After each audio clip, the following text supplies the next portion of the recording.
नमस्कार, आपका स्वागत है हमारे YouTube चैनल बायो गुरु पर। आज हम क्लास 12 का चैप्टर नंबर 16 का पार्ट 2 पढ़ेंगे। आज का हमारा टॉपिक है संवर्धन के प्रकार। संवर्धन के 6 प्रकार हैं। इसमें से फर्स्ट है कैल्स संवर्धन। हमने लेक्चर 1 में देखा था कैल्स। कैल्स का मतलब होता है अविभेदित कोशिकाओं का समूह।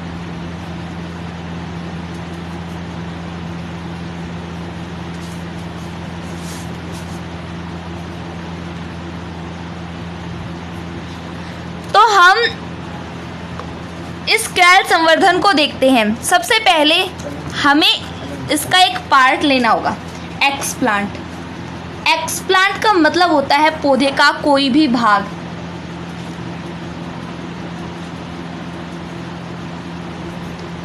इस एक्सप्लांट को हम डालेंगे किसी कॉनिकल फ्लास्क में।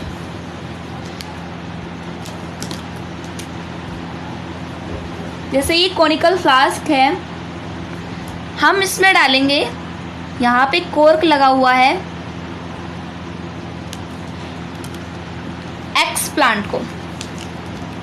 जैसे ये एक्सप्लांट है और इस कॉनिकल फ्लास्क में है संवर्धन माध्यम।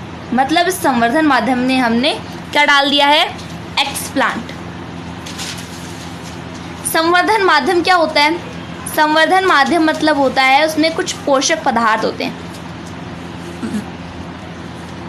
यानी कि पोषक पदार्थों से युक्त माध्यम जिसका उपयोग हम संवर्धन में करते हैं, उसे क्या कहेंगे? संवर्धन माध्यम।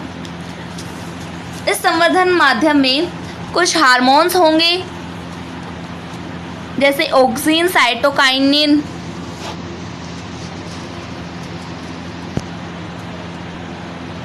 ये है एक्सप्लांट।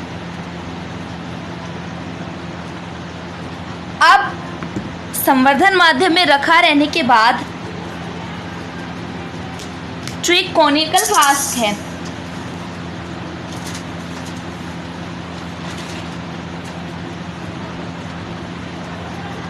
इसमें इस एक्सप्लांट पर, ये एक्सप्लांट है, ये इस प्रकार से हो जाएगा।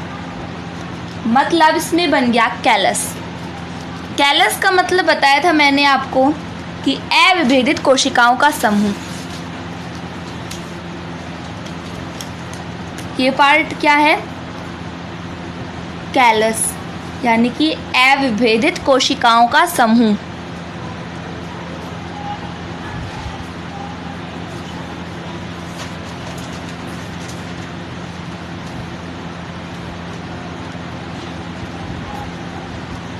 जो ये कोशिकाएं हैं, इन सभी कोशिकाओं में टोटिपोटेंशी पाया जाता है।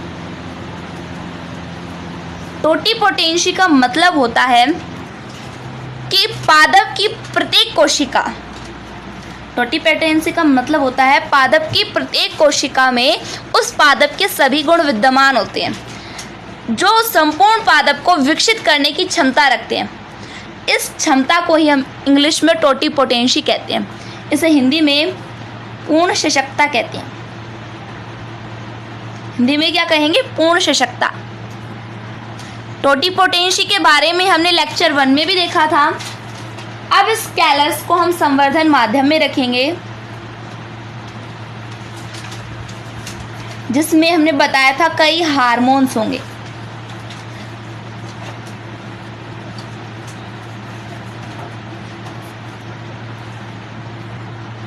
कैलस संवर्धन को 2 भागों में बांटा जाता है।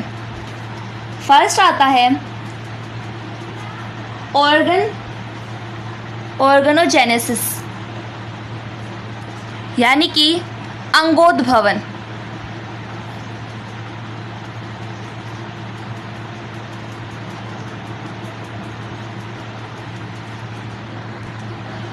जहां इस फ्लास्क में जो कैलस बना है, इसे हम ऐसे संवर्धन माध्यम में रखेंगे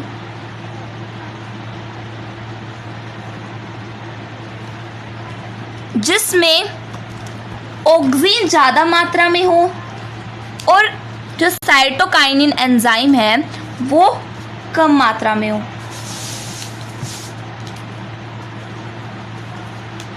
जिसमें ऑक्सीन है वो ज़्यादा होगा, ऑक्सीन हार्मोन ज़्यादा, और जो साइटोकाइनिन है उसकी मात्रा ऑक्सीन की मात्रा में कम होगी। जब हम इस कैलस को ऐसे संवर्धन माध्यम में रखते हैं तो इसमें तने का विकास होता है, तने का विकास, जिसे हम कैलोजेनेसिस कहते हैं।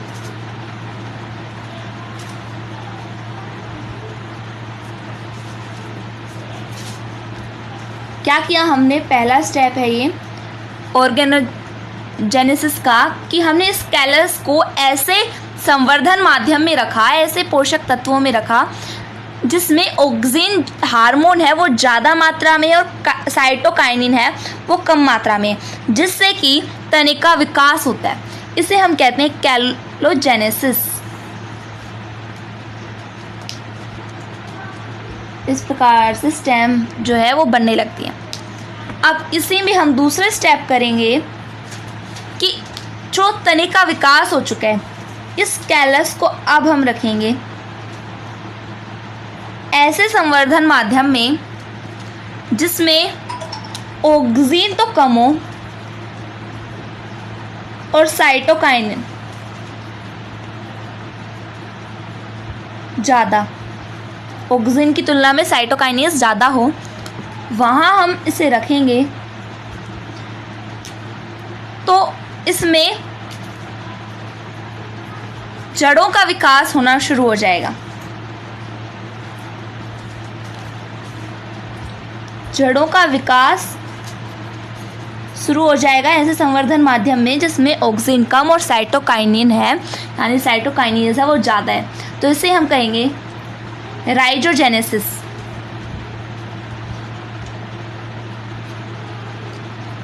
जहाँ जड़ों का विकास हो रहा है उसे क्या कहेंगे, राइजोजेनेसिस। अंगोद्भवन को असंजनन भी कहते हैं।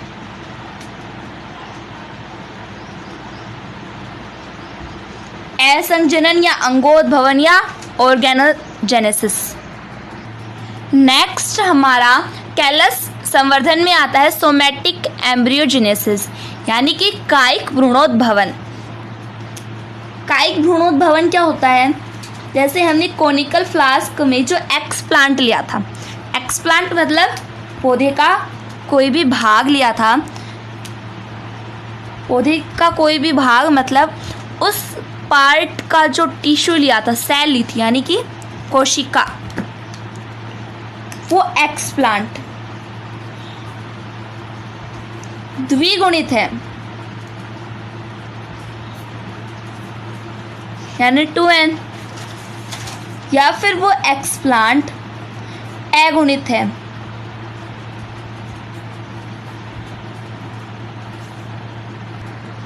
इस एक्सप्लांट जो है इसमें द्विगुणित या अगुणित कोशिकाएं, यानी कि इन कोशिकाओं से भ्रूण का निर्माण होता हो, तो इस प्रक्रिया को हम कहेंगे कायिक भ्रूणोद्भवन।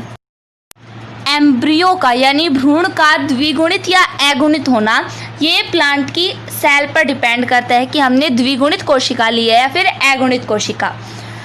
यह प्रक्रिया जो है कायिक भ्रूणोद्भवन यानी सोमैटिक एम्ब्रियोजेनेसिस, रिनर्ट वेस्टिबर्ड ने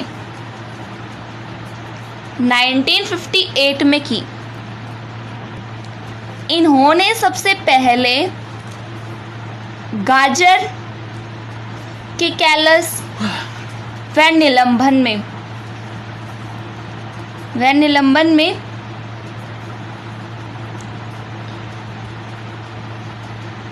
कायिक भ्रूण का निर्माण किया।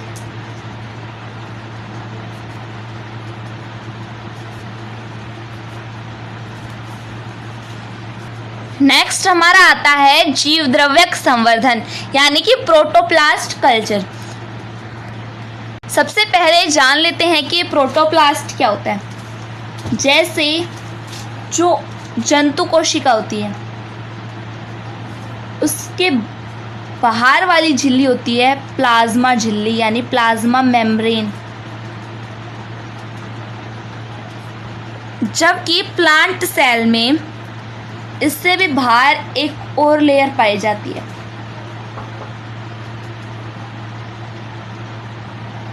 जिसे हम कहते हैं सेल वॉल यानी कि कोशिका भित्ति। कोशिका भित्ति पाई जाती है प्लांट सेल्स में। ह्यूमन सेल्स में ओनली फॉर प्लाज्मा झिल्ली पाई जाती है। यदि इस सेल के बाहर जो कोशिका भित्ति है उसे हटा दिया जाए तो हमें मिलेगा प्रोटोप्लास्ट यानी कि जीव द्रव्यक। तो प्रोटोप्लास्ट किसे कहते हैं? कोशिका भित्ति रहित पादप कोशिका को प्रोटोप्लास्ट कहते हैं यानी जीव द्रव्यक कहते हैं। यहाँ पे जो सेल वॉल है यानी कोशिका भित्ति, ये सेलुलोज, हेमीसेलुलोज, पैक्टिने सेलुलोज, हेमीसेलुलोज की बनी होती है। अब हमें इसे हटाने के लिए कुछ एंजाइम चाहिए होते हैं। एंजाइम कौन कौन से? Cellulase, hemicellulase, pectinase enzyme.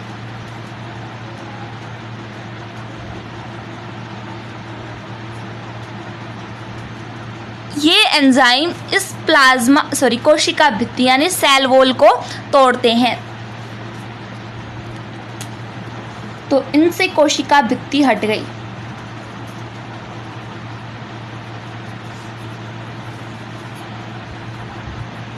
कोशिका भित्ति हटा दी तो हमारे पास जो प्रोटोप्लास्ट है वो कुछ इस प्रकार का होगा।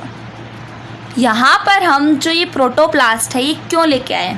इसका कारण है सोमैटिक हाइब्रिडाइजेशन। हाइब्रिडाइजेशन को कहते हैं इंग्लिश हिंदी में संकरण। इसमें क्या होता है, हम दो अलग अलग जातियों के जेनेटिक मटेरियल को मिला देते हैं।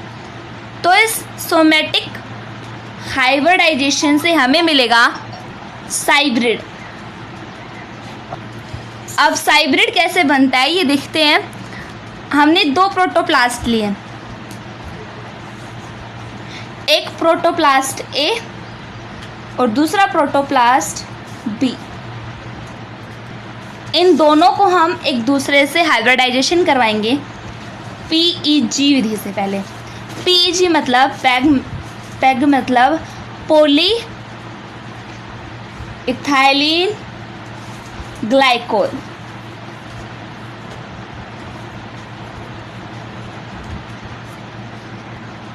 इससे हमने इन दोनों का हाइब्रिडाइजेशन करवाया यानी फ्यूज़न करवाया। तो फ्यूज़न के बाद ये कुछ इस प्रकार से हमें मिलेंगे। ये इसका जीव द्रव्य है और जो दोनों प्रोटोप्लास्ट हैं ये इनका केंद्रक है। तो इनका फ्यूज़न हो गया। एक तो विधि है पॉलीथाइलिन ग्लाइकोल से, दूसरा हम इसे करवा सकते हैं विद्युत देकर, यानी इसमें विद्युत देंगे तो हमें इस प्रकार का फ्यूज़न मिलेगा। दोनों प्रकार से हम करवा सकते हैं। इन दोनों का फ्यूज़न होने के बाद ये हमें इस प्रकार से मिलेंगे। ये बन गया है ए प्रोटोप्लास्ट और बी प्रोटोप्लास्ट। इन दोनों के गुण इस वाले प्रोटोप्लास्ट में है, यानी कि यहाँ पर हमने ये साइब्रिड बना लिया है। ए और बी दोनों प्रोटोप्लास्ट के जो गुण हैं वो इस साइब्रिड में है। अब हम इसे संवर्धन माध्यम में रखेंगे। संवर्धन माध्यम मतलब पोषक माध्यम जिसमें पोषक पदार्थ होंगे। संवर्धन माध्यम में रखने के से हमें क्या फ़ायदे होंगे? एक तो हमें फ़ायदा होगा कि वापस से प्रोटोप्लास्ट है ये प्लाज्मा झिल्ली के बाहर सेल वॉल यानी कोशिका भित्ति दोबारा बना लेगा। दूसरा, ये विभाजन करेगा, डिवीज़न करता जाएगा और जिससे हमें कैलस मिलेगा। कैलस से हम कायिक भ्रूण बना सकते हैं या फिर उसे जड़ या तने का विकास कर सकते हैं। तो ये हो गया जीवद्रव्यक संवर्धन यानी प्रोटोप्लास्ट कल्चर। इसका एग्जाम्पल है एक अच्छा सा राइस और कैरेट, इन दोनों का हमने हाइब्रिड करवाया, सोमेटिक हाइब्रिडाइजेशन करवाया, जिससे हमें इसका हाइब्रिड मिला। हमने ये हाइब्रिड क्यों बनाया? क्योंकि जो ये दो जातियां हैं अलग अलग हैं, इनके मध्य यानी इनके बीच में सेक्सुअल हाइब्रिडाइजेशन नहीं होता। इस कारण हमें इसमें सोमेटिक हाइब्रिडाइजेशन करवाना पड़ा, जिससे हाइब्रिड का निर्माण हुआ। नेक्स्ट थर्ड आता है हमारा भ्रूण संवर्धन यानी कि एम्ब्रियो कल्चर। इसमें क्या होगा कि पादप के परिपक्व या फिर अपरिपक्व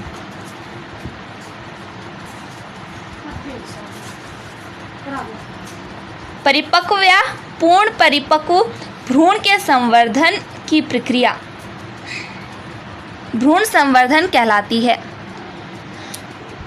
एक बार फिर से देखिए, पादप के अपरिपक्व या फिर पूर्ण परिपक्व भ्रूण के संवर्धन की प्रक्रिया भ्रूण संवर्धन कहलाती है। जो अपरिपक्व भ्रूण संवर्धन होता है इसे हम कहते हैं भ्रूण बचाव या फिर भ्रूण रक्षा। इसका उपयोग अल्प विकसित भ्रूण को बचाने में किया जाता है।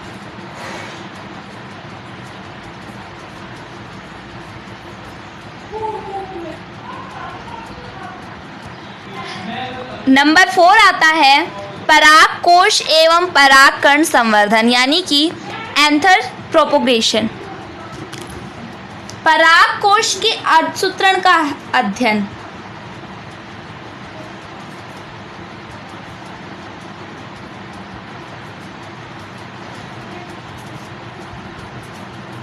पात्रे संवर्धन द्वारा। पात्रे संवर्धन क्या होता है ये हमने लेक्चर 1 में पढ़ लिया था। सीमा दुरे ने किया।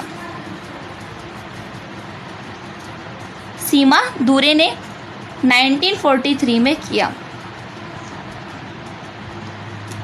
1964 में शिप्रा गुहा मुखर्जी व सतीश चंद्र माहेश्वरी ने धतूरे के परागकोश और परागकणों के संवर्धन से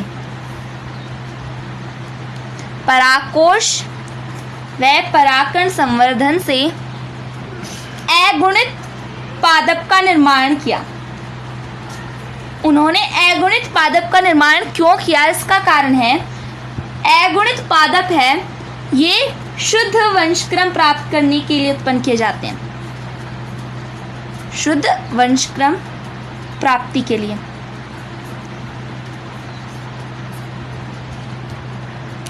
जो सोलेनेशी कुल होता है उसमें सबसे ज्यादा अगुणित पौधे तैयार किए जाते हैं। सोलेनेशी कुलीय पादपों में इसमें अगुणित पादप तैयार किए जाते हैं। नेक्स्ट हमारा आता है अंग संवर्धन। सेकंड लास्ट है पादप में के जो अलग अलग अंग होते हैं जैसे कि जड़, तना, पुष्प या फिर अंडाशय और कई सारे होते हैं पत्तियां। इनके द्वारा जड़, तना, पत्ती, अंडाशय आदि को संवर्धन माध्यम में संवर्धित करने पर, संवर्धन माध्यम मतलब पोषक माध्यम, वह माध्यम जिसमें पोषक पदार्थ हों उसे संवर्धन माध्यम कहते हैं। संवर्धन माध्यम में संवर्धित करने पर नए पादप के निर्माण की प्रक्रिया होती है। नया पादप बन गया जिसे हम कहते हैं अंग संवर्धन। किसे कहेंगे? पादप के अलग अलग भाग या फिर अंग, जैसे जड़, तना, अंडाशय आदि को संवर्धन माध्यम में संवर्धित करके नए पादप के निर्माण की जो प्रक्रिया होती है उसे हम अंग संवर्धन कहते हैं। नेक्स्ट और लास्ट आता है हमारा कोशिका निलंबन संवर्धन, यानी कि सेल सस्पेंशन कल्चर। निलंबन संवर्धन क्या होता है? यानी सस्पेंशन कल्चर। यहाँ पे हम जो संवर्धन माध्यम होगा वो तरल होगा। तरल माध्यम में हम कोशिकाओं को रखेंगे, कोशिकाओं को रखेंगे जिसमें संवर्धन होगा। तरल माध्यम में कोशिकाओं को संवर्धित करने को ही हम कहते हैं निलंबन संवर्धन, यानी सस्पेंशन कल्चर। जैसे हमने एक्सप्लांट यानी पौधे की किसी भी भाग की कोई कोशिका या फिर कैलस की कोई कोशिका ले ली, किसी की भी ले सकते हैं, या तो एक्सप्लांट की या फिर कैलस की। इसकी कोशिका को अब हमने कोनिकल फ्लास्क में रखा। कोनिकल फ्लास्क के जो ढक्कन है उसकी जगह हमने कॉर्क लगा दिया है और इसमें उस सेल को या फिर एक्सप्लांट कह सकते हैं या फिर कैलस कह सकते हैं, उसे रख दिया। कैसे माध्यम में? तरल माध्यम में। तरल माध्यम है ये, वो ये ग्रीन कलर का है, ये है एक्सप्लांट या कैलस। अब इस कोनिकल फ्लास्क को हम रखेंगे सेकर पर। सेकर को हिंदी में कहते हैं घूर्णी हलितंत्र। घूर्णी हलितंत्र मतलब यानी कि हमने कोनिकल फ्लास्क को जिस पर रखा है वो इस प्रकार से घूमता है, रिवोल्यूशन करता है। इस घूर्णी हलितंत्र में हमने 100 से 250 आरपीएम। आरपीएम का मतलब होता है रिवोल्यूशन, यानी कि रिवोल्यूशन मतलब होता है चक्कर, कि कितने चक्कर इस प्रकार से लगाए जाएंगे पर मिनट। हमने एक्सप्लांट और कैलस के आधार पर सेकर में प्रति मिनट यानी पर मिनट में 100 से 250 रिवोल्यूशन फिक्स कर दिए हैं। अब बात आती है कि हमने इस कोनिकल फ्लास्क को सेकर पर क्यों रखा, इसका महत्व क्या है। इसका पहला महत्व आता है कि जो संवर्धन माध्यम है उसकी पूर्ति होती रहे, यानी संवर्धन माध्यम कैसा है? तरल है। संवर्धन माध्यम की पूर्ति। दूसरा आता है अगर हम इस सेकर को हिलाते रहेंगे तो यहाँ पे इस कैलस की जो सेल्स हैं वो इस प्रकार से गुच्छा नहीं बनाएंगी। गुच्छा नहीं बनाएंगी मतलब जो सेल्स हैं वो लगातार पृथक होती जाएंगी, अलग अलग होती जाएंगी। और तरल माध्यम में निलंबन बनाएंगी।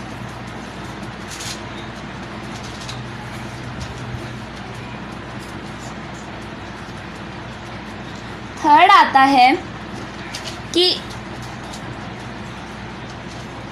जो कैलस बनेगा, यानी कैलस मतलब अविभेदित कोशिकाओं का समूह बनेगा, वो कोशिकाएं सारी अलग अलग होंगी, इनका समूह नहीं बनेगा। कैलस का मतलब क्या होता है?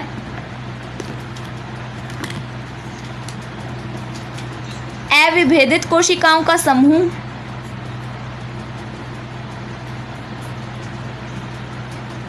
जो कि नहीं बनेगा क्योंकि जो सारी कोशिकाएं हैं समूह इसमें बन नहीं रहा, क्योंकि जो सारी कोशिकाएं हैं सेकर के कारण अलग अलग हो जाएंगी और इसकी जो गति है वो तेज हो जाएगी, तीव्र हो जाएगी।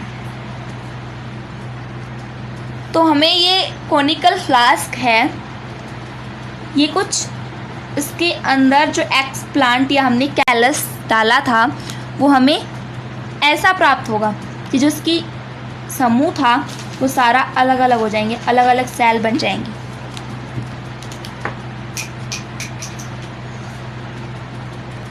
यानी कि जो एक्सप्लांट या फिर कैलस सेल्स थी वो सारी अलग अलग हो गई हैं शेकर के कारण। अब हमने जो यहाँ पर एक्सप्लांट या कैलस की जो सेल्स ली थी उसे हमने निलंबन संवर्धन माध्यम में ही क्यों रखा? इसका कारण आता है, इसका क्या महत्व है? इसका महत्व है, इसका उपयोग यानी महत्व आता है कि व्यावसायिक स्तरों पर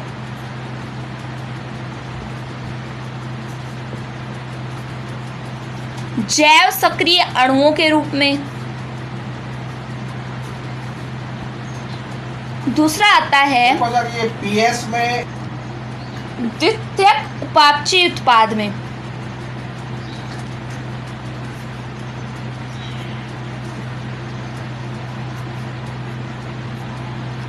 यानी सेकेंड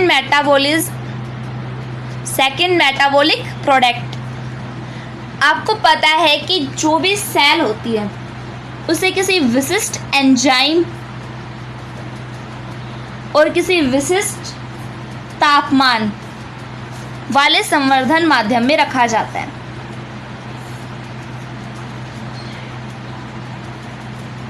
और वो भी कोशिका के अंदर होता है। विशिष्ट एंजाइम और विशिष्ट तापमान कहाँ होगा? कोशिका के अंदर।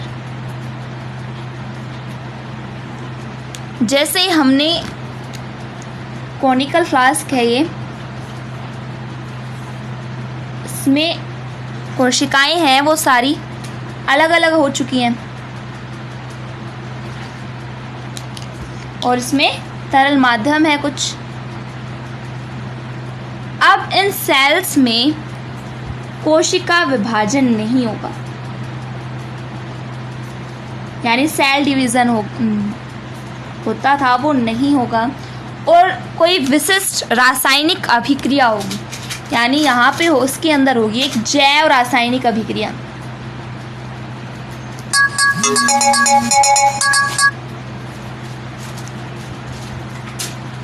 जिससे हमें विशिष्ट उत्पाद मिलेगा। जब तक उपापचय उत्पाद बता रही हूँ उसका मतलब कैसे है, जो विशिष्ट उत्पाद मिलेगा हमें वो उसका यूज़ क्या किया जाता है? उसका यूज़ मेडिसिन्स बनाने में, वैक्सीन बनाने में, यानी टीके बनाने में किया जाता है। आशा करती हूँ कि आपको समझ में आया होगा। धन्यवाद।